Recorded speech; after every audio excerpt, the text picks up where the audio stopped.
बहुत समय पहले की बात है। एक चांदनी से भरे जंगल में दीपा नाम की एक परी रहती थी।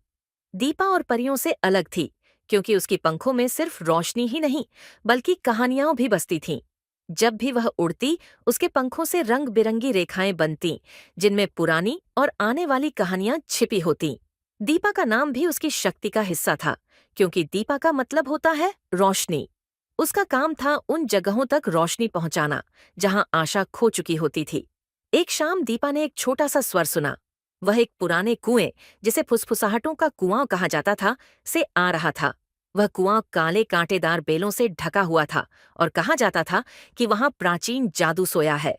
आवाज ने कहा, मैं फंसा हुआ हूं, अंधेरे ने मुझे पकड़ लिया है और अब मैं चमक नहीं सकता।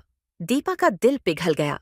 वह कुएं के पास आई और अपने चमकते दिए को निकाला, जिसमें वह अपनी कहानियों को रोशनी में बदल सकती थी।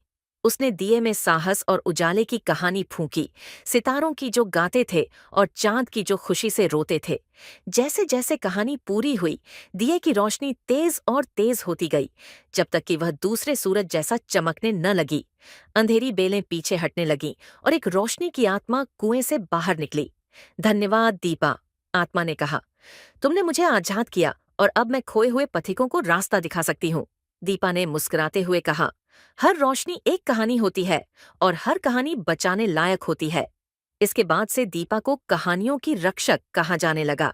जहां भी वह जाती, खोई रोशनियां फिर जगमगाने लगती, अंधेरे हट जाते और आशा फिर से मुस्कुराने लगती। और कहते हैं, अगर आप कभी गहरे जंगल में जाएं और हवा में चमकती कहानियों की परछाइयां देखें, तो समझ जाइएगा कि वहां दीपा जरूर आई होगी।